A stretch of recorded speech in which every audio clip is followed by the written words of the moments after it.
here at Lakeland, and we are so excited when we get to spend our weekends with you all. If you love what's happening here at Lakeland and want to be a part, I would encourage you to sign up to lead a small group. And you can do this from anywhere. You do not have to be local to us in Wisconsin. To sign up, scan the QR code on the corner of your screen. You can use your phone and act like you're going to take a picture of that code, and it'll link you to our form. Or you can email us at nextsteps@lakeland.church. All this month, we are hosting interest meetings on what it takes to lead a small group, and we are so excited to see you there. To continue to give to the kingdom work that's happening here at Lakeland, you can text LCC Give to the number on your screen, and we thank you so much for partnering with us in furthering the gospel. It's time to get started. Are you ready? Welcome to Lakeland.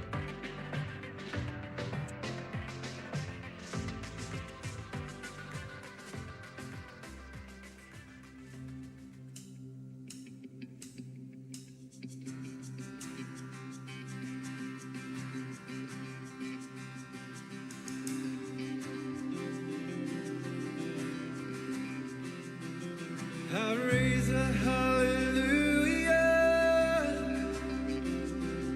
in the presence of my enemies. I raise a hallelujah louder than the unbelief. I raise a hallelujah. My weapon is a melody. I raise a hallelujah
the way when the walls are closing in.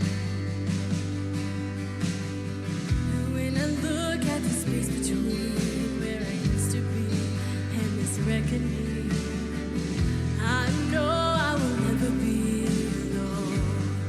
There was another in the fire, standing next to me. There was another in the waters, holding back the sea.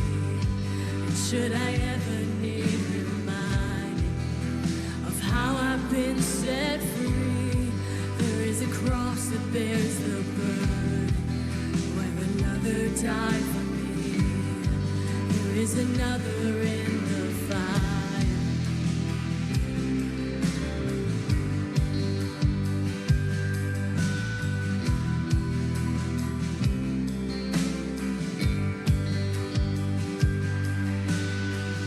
All my dead left for dead beneath the waters. I'm no longer a slave to my sin anymore. Should I fall in the space between what remains of me and this reckoning? Either way, I won't bow to the things of this world. Now I know I will never be alone. There is another in the fire, standing next to me. There is another in the waters, and he's holding back the sea. Should I ever need reminding, will power set me free? There is a grave that holds nobody, and now that power lives in me. There is another in the fire. Oh, there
What's up, Lakeland? So glad you're with us this weekend. My name is Jeff. I'm the Next Steps pastor here at the church. Wherever you're tuning in from, we believe that God has something amazing for you during this service. Just a heads up, we're set up a little different here today. And what we're going to do is just finish off Good Grief with a short message, and then we're going to turn this into a conversation.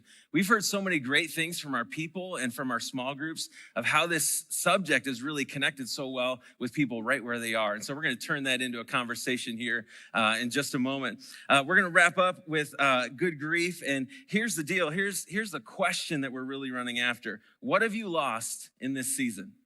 What have you lost? Maybe some of you would say, I've lost income, or I've lost my free time. Anyone else lost your free time out there?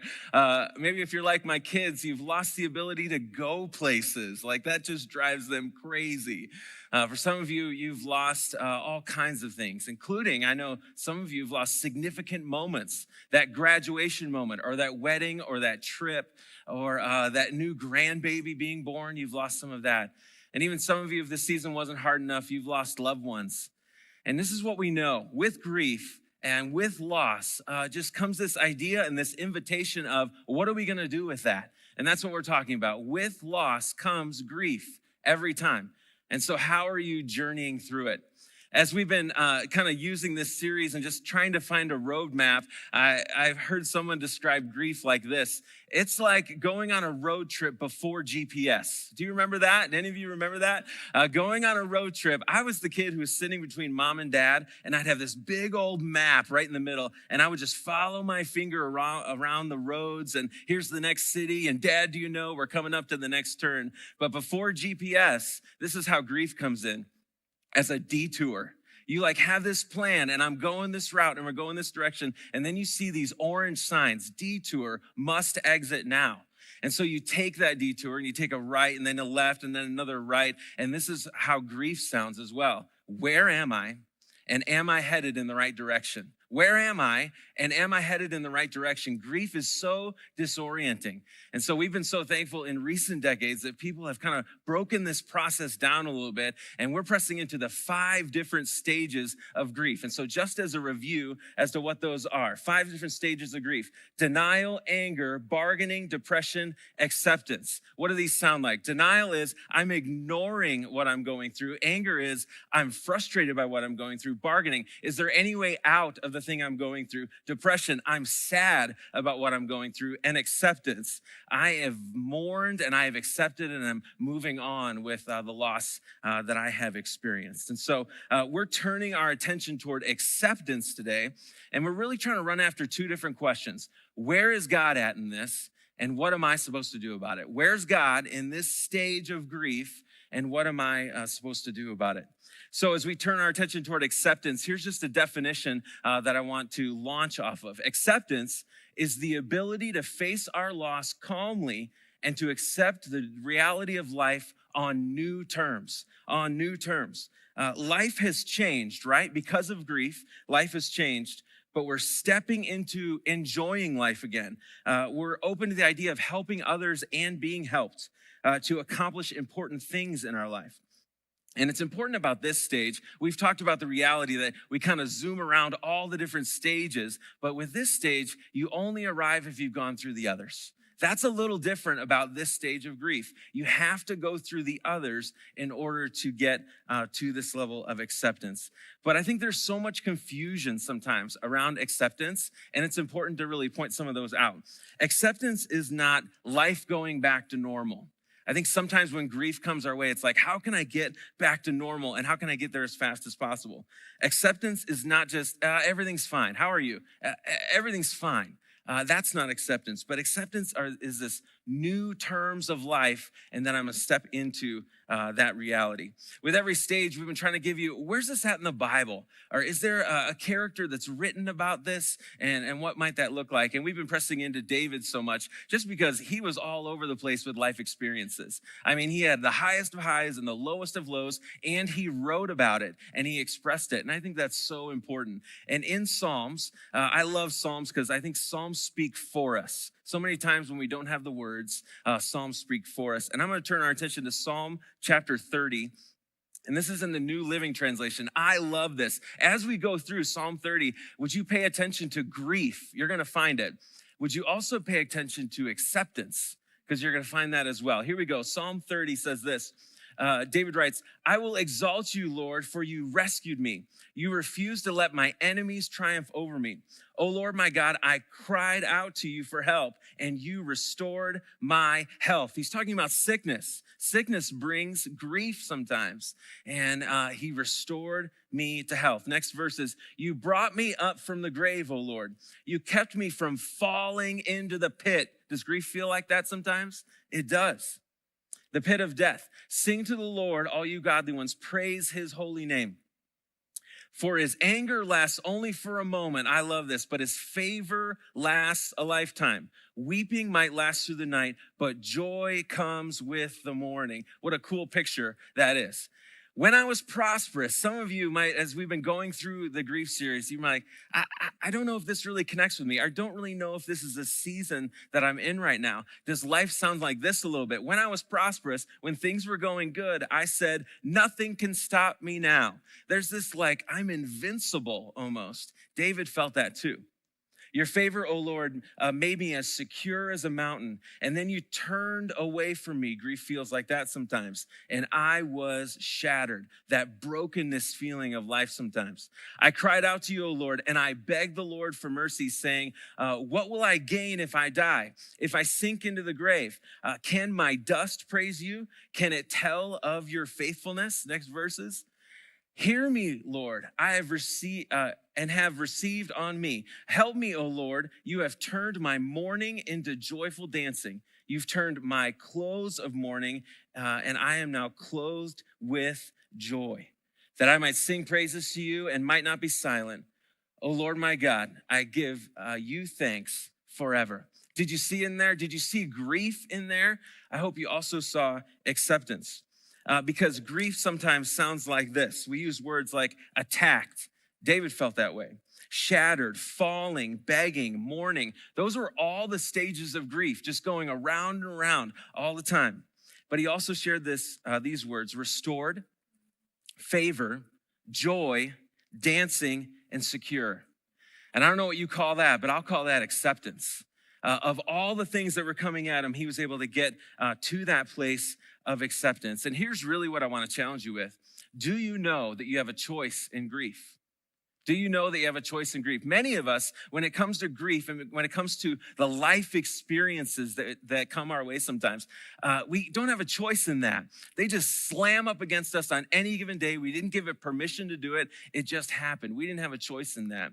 But we always have a choice in what happens next. Loss might bring identity changes or relationship changes, changes to your surrounding circumstances, income, even your day-to-day abilities, both positive, negative, maybe even both. And this is where we have a choice, is that you right there, you can either choose to hurt or you can choose to heal. You can choose to get better or you can choose to get bitter. That's where we have the choice. And this is where acceptance begins. I'm going to heal and I am going to move forward with God. And so our biblical step when it comes to acceptance, how do I put myself in that position? The biblical step is this: moving forward with God. Moving forward with God. It's not just moving forward on its own, but God has a plan and God is going to move me forward. And many people ask this about grief. Like, when have I gotten to that stage where I have accepted what's happened in my life? Like, what does that look like? What does it sound like? And so I just wanted to put a few phrases together that if you're saying this, I just want to encourage you that you're on your way. You're moving forward with God. If you're able to say, I no longer fight the fact that loss has occurred, you're on your way. You're moving forward with God. Maybe you can say this: I can remember what was lost without being completely overwhelmed. Earlier stages of grief might have brought about this overwhelmed part of your life or these overwhelmed emotions. But when you start journeying towards acceptance, they no longer become completely overwhelming. Maybe you can say this: I have joy in my life without feeling guilty. If you are saying that, you are on your way. You are getting a taste of what it looks like to move forward with God. maybe you can see hope and purpose in your life in spite of, or maybe because of your grief, because of the experience that you have had, your loss. Some of you might say, I'm ready for life to move forward and I've accepted that it will look different. If you can say that, you are on your way to acceptance and moving forward with God.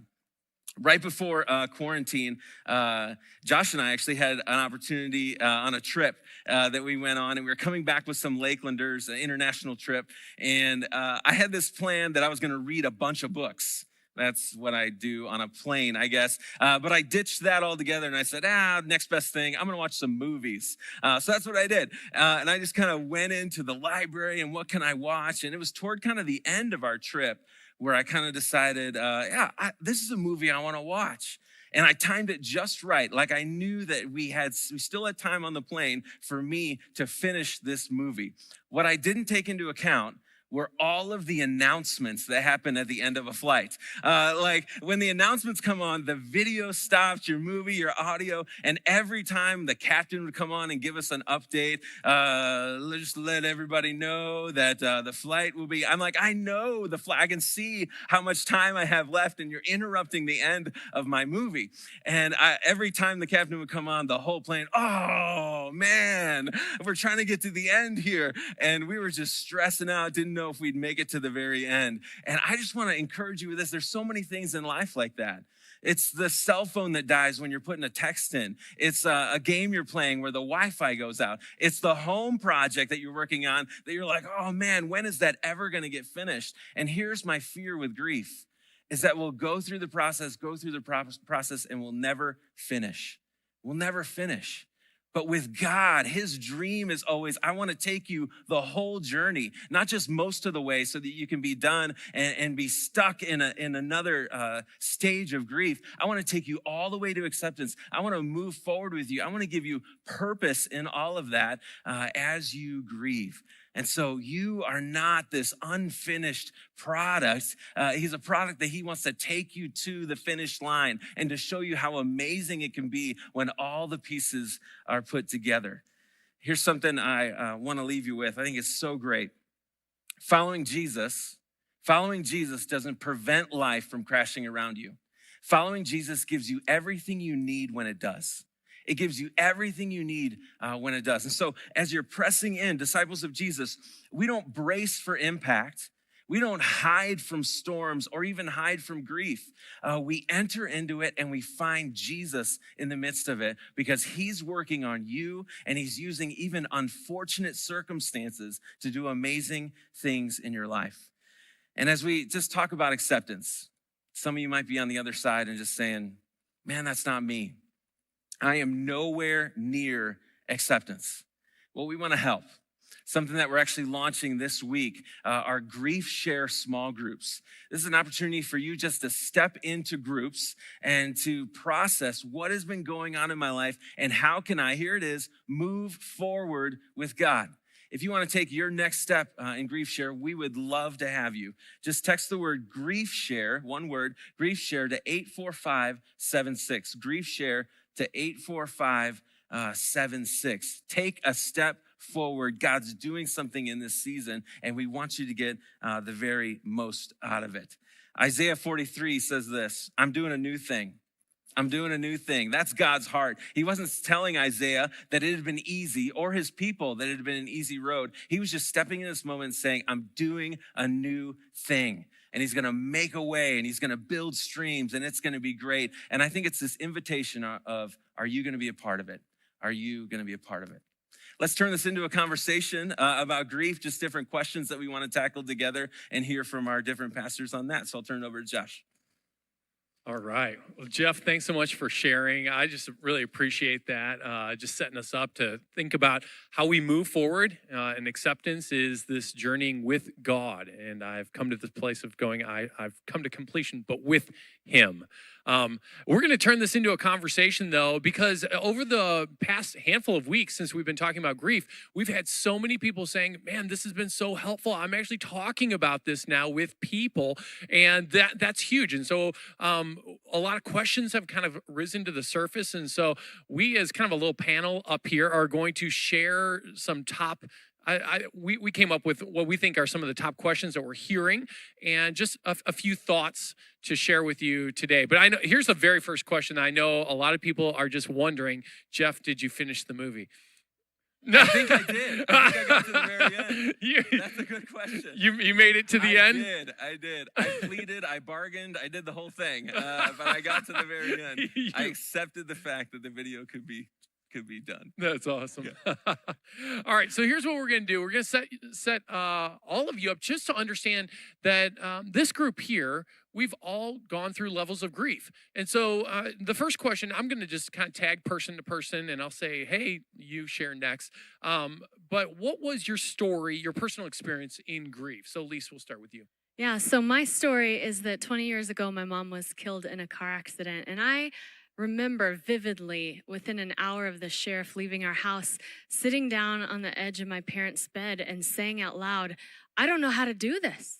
Like, meaning I don't know how to grieve. I don't know how to lose somebody so important and life just continues to function. I don't know how to do this. I was raised in a Christian home, went to church every week. I went to Bible school, but nobody ever taught me how to grieve. And I felt very lost and abandoned and did not know how to move forward. I wasn't prepared also for just the sadness and sorrow that would come every year after in silly things like I don't know how to make gravy and I can't call my mom and ask her how to do that.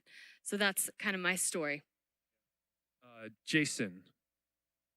Yeah, so for me, it all goes back to when I was 18 and my dad actually passed away from cancer, and all the grief stages follow that, or at least I thought.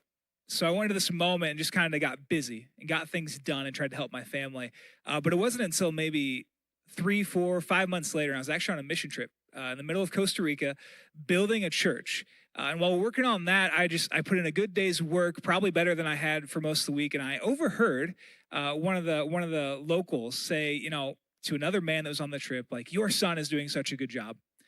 Of course, that wasn't my dad. So that man, who's actually now my father-in-law, said, oh, that's not my son, but I mean, thanks. And that night, I think was actually the first time I came to terms with the grief of what I had lost. I basically sat on that flat mattress in Costa Rica crying probably very loudly until about 2, 3 o'clock in the morning, just dealing with the fact that nobody was ever going to be able to say to my dad again or say to me again that they were proud of me as a son. So that was kind of when I interacted with grief on a real level after skipping everything in the initial stages. Yeah. Jeff, share a little bit for you. Yeah, so some of you might know we have 4 kiddos, but we also had 2 other pregnancies that we lost. We lost babies, and I remember both of those.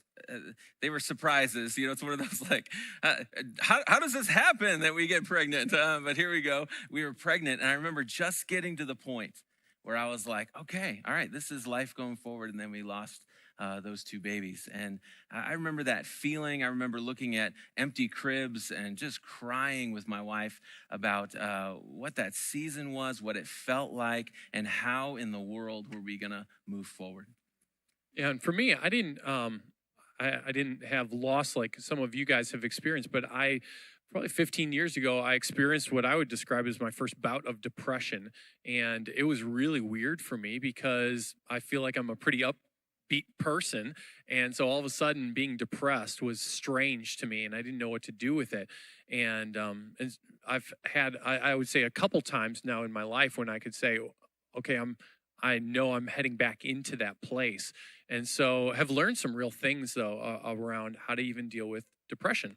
So here's kind of follow up. A next question is, what was the most helpful thing to you during your time of depression or grief? And I'll just start this one off by saying for me, I remember that first time that I finally articulated, wow, I think I'm depressed, and I didn't know even how to deal with that. But it was simply people giving me grace to be there, to be in this funk, to not be okay, and not being okay was okay.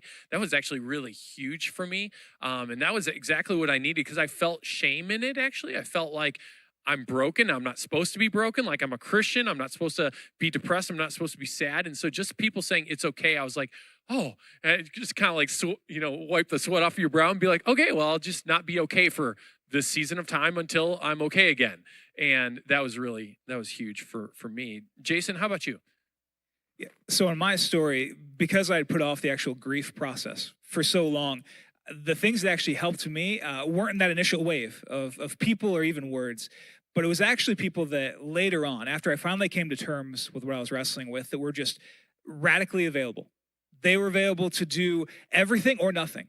There were sometimes I'd get them on the phone and we'd go over and we would talk about nothing and just watch TV, play video games, whatever it was, but just so I could get out of my own head for a second. And there were other times I'd call them and we'd end up sitting in a parking lot until 2 a.m. actually talking and crying with each other. So I think the biggest hallmark of people that helped me in that initial phase were people that were radically available to do anything or nothing, depending on what I needed at that time. Yeah. Jeff, how about you? Yeah, so I kind of had to throw out the idea initially that time heals all wounds. Maybe you've heard that, but I think that's thrown around a lot. And maybe I know we know and have seen in ministry that sometimes time isn't on your side in grief. But here's who is. God is on your side. It's not time that heals, but it's God that heals. And so I kind of had to throw out that idea altogether and start fresh with God.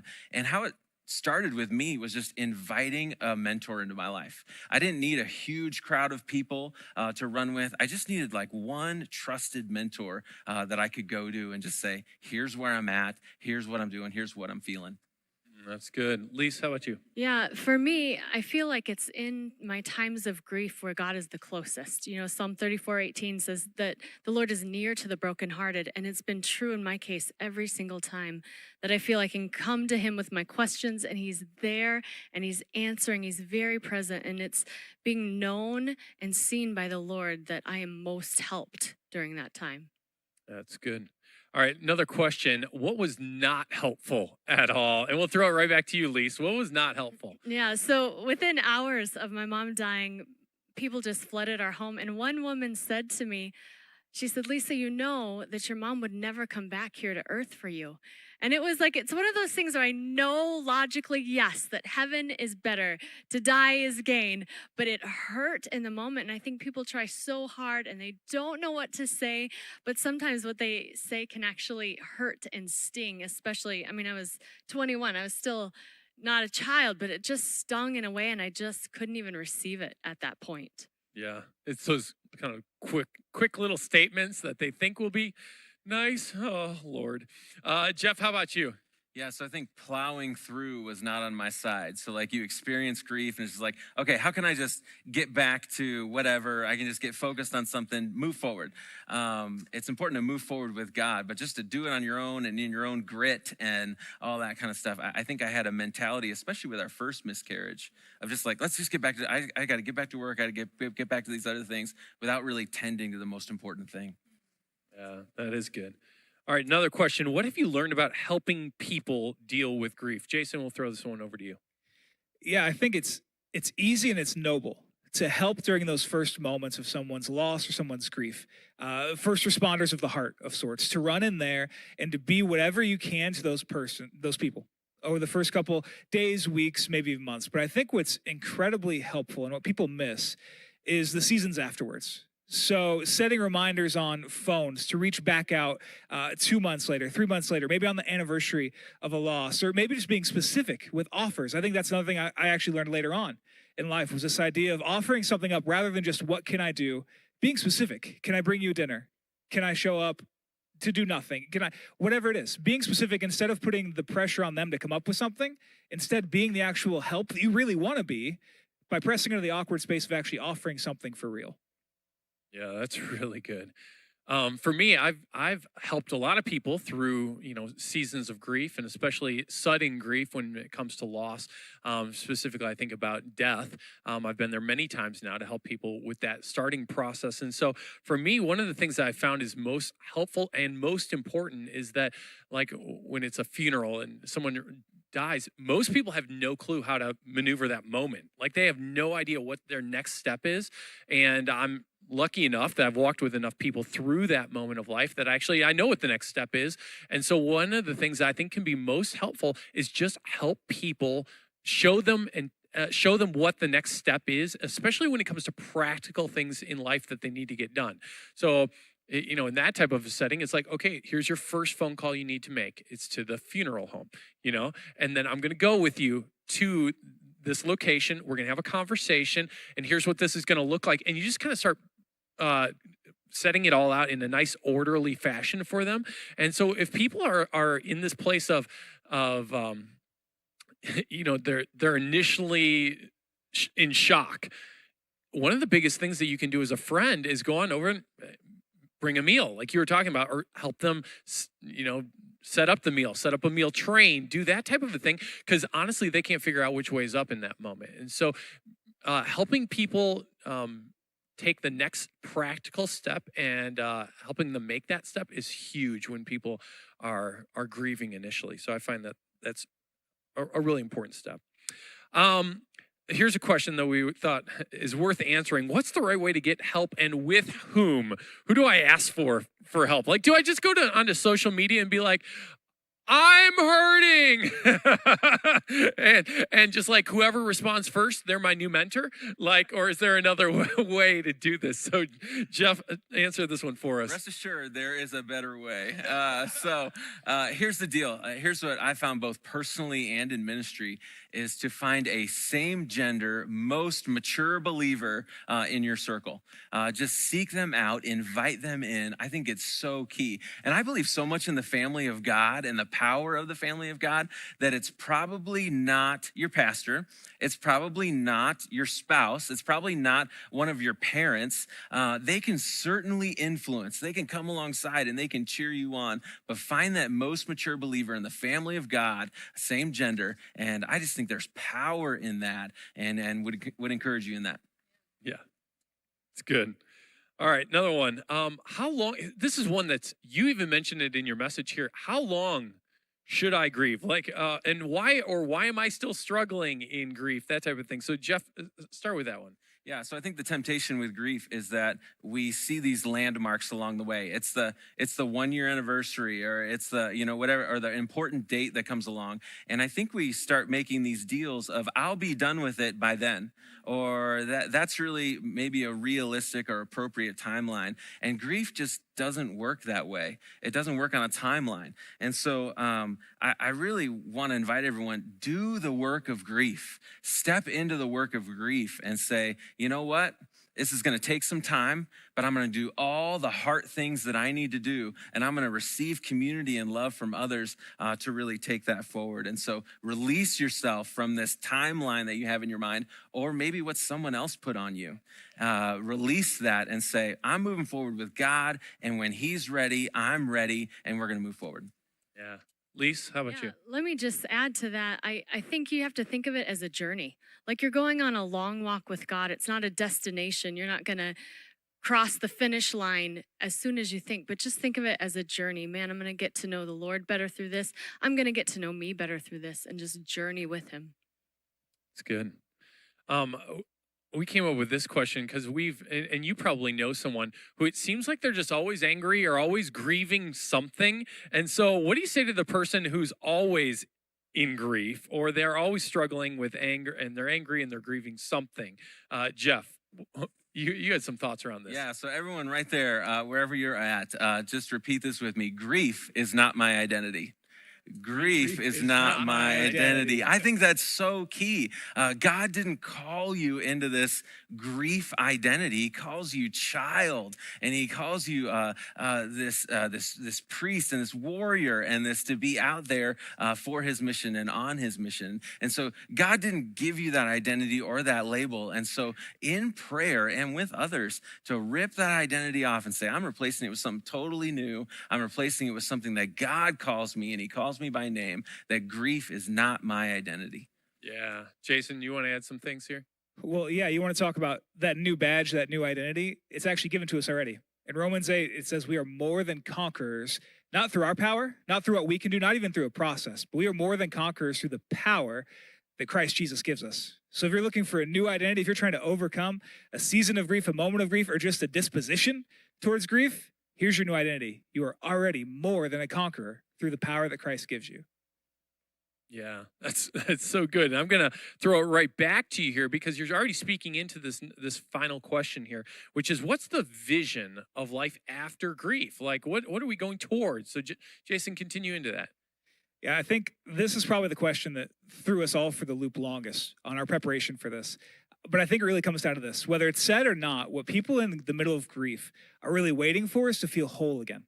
They're waiting to feel like things once were. They're waiting to feel like they're not missing a piece of themselves. But the challenge is, and I don't want you to live in a lie, is that if you're grieving a loss or a struggle, your old whole, your old normal is gone.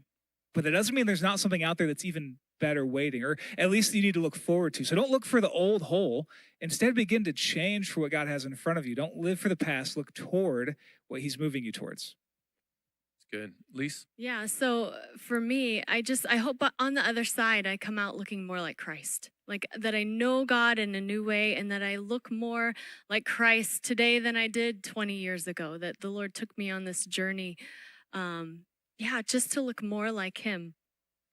I had needed something to hold on to while I was grieving my mom's death. And I realized that mom's death was horrible for me and that the enemy would love to get all the glory. He would love for me to fall, my family to fall. So it kind of became my mantra that, man, through this grief and through this period, I don't want to give the devil any glory. So I'm going to do whatever it takes so that he gets nothing. I'm going to rob back from him what he was robbing from me, so to speak. Yeah. And for me, when I think about the vision, I think so much grief is a trial of a format of a trial. And I think about James chapter 1 that says, consider it pure joy, my brothers and sisters, when you face trials of many kinds. I know none of us, when we're going through grief, we're like, this is fun. Yay. And it's not fun in the moment, but there is something that to be joyous about, which is on the other side of it. Because that verse in James goes on to say, because these trials actually produce maturity and make you more complete, lacking nothing. And so part of the vision that I know God has for you as you go through grief is that you're actually going to be a more mature person if you walk through this with God. If you walk through it with Jesus, you're going to be more mature. And I think all of us, if I were to say, are you wanting to be more mature in life? You'd say, of course I want to be more mature in life. Okay, so then this journey that you're going through right now in grief is actually a part of that journey of becoming more mature in Christ. And so, keep that as well kind of in the forefront as you're on this journey. Jeff, you got some final words for us here? Yeah, so this invitation really is in front of all of us. It's this invitation to a new normal. It's this new normal that Christ is inviting you into and to go deeper with him as you go. And so it's not easy and it's not clean all the time. It's a messy journey, but Jesus invites us into that new normal. And I know we love stories around Lakeland, and here are actually some of my favorites. When people go through loss and they say, I wouldn't have given that up for anything. I would go through it again because of what it developed in me during that season. And when people say that and you hear that, you're like, oh my goodness. But that is a picture and a vision of the future. But I think each and every one of those people had to say, I'm moving. I'm going forward. Here comes the new day. Jesus is offering it to me and I'm ready to go. And so we really want to communicate this urgency of not waiting, but taking everything that Christ has for you in the days ahead. That's really sweet. Hey, Jeff, can you just close us out here and pray for everyone right now who's watching, just that they would take that next step in their journey with Jesus? Jesus, I just thank you so much for everyone that's joining us right now. And God, you know every story, you know every family, you know every home, you know every situation, you know every worry. You can count them all. And not only can you count them, you can do something amazing with them. And so, Jesus, we just surrender to you. We just open up our hands and our lives to you for you to do something amazing that we could look back and say, look at God and what he did. We want to make you famous even in the midst of our most messy, grieving times, our times of loss. You can do something amazing with it. And just right now, all together as one big church family, we just say, we trust you. We trust you. Lead the way. We'll be right there behind you, Jesus. So thanks for believing in us. Thanks for reaching down into those pits and having a vision for our future. We want everything you have to give us. And so we want to step into it, Jesus. It's in your name we pray. Amen. Thank you so much for joining with us today. It has been an honor to walk this grief journey with you. And we know that this journey probably isn't over for you, but our prayer is that the Lord continues to walk alongside you in gentle ways. We also know that this season of COVID has brought up so many needs in our community. And if anything, it's even created more and more needs. And so as a church, we've decided today to take action, and that's called Action Team. This team exists to meet the needs of our community in real and tangible ways, much like the way Jesus did all throughout his ministry on earth.